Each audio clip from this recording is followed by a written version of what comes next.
Ассалаумағалейкум, құрметті оқырмандар.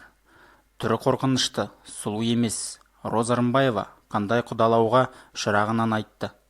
Роза Рымбаева өзін сұлу әншілердің қатарына жатқызбайды.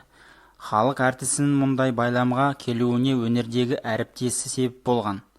Жас кезінде Рымбаеваға түрі қорқынышты деп баға берген Бәрі Алибасов әншінің бойында комплекс қалыптастырған көрінеді. Бұл туралы Рымбаева Хит ТВ арнасының «Менің өмірім» бағдарламасында айтты. Бәрі Алибасов деген белгілі музыкант бар.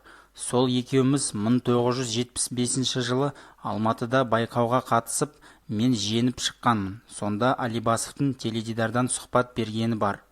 Она такая страшная, некрасивая, колхозная, забитая была. Я ее еще опекал, деді. Мен қайдағы тундрадан шыққан адамдай қылып қойды. Маған сондай баға берді. Но когда она на сцену вышла и запела, мы все заткнулись, деді ғой. Сондықтан өзімді сұлулықтың эталоны деп есептемеймін. Өзімді бар күйімде жақсы көремін, деді Рымбаева. Одан бөлек, халық әртісі өнерде жасандылықты ұнатпайтынын ашық айтты. Мен ешқашан жасанды болған емеспін. Қазіргі әріптестер кірпікпен, тырнағымен өздерін керемет көрсеткісі келеді. Ол енді заман талабы шығар.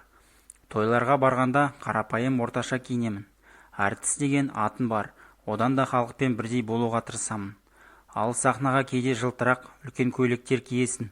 Ол әннің образына байланысты. Мақсат көйлек көрсетуде емес, деп түсіндірді Роза Қуанышқызы.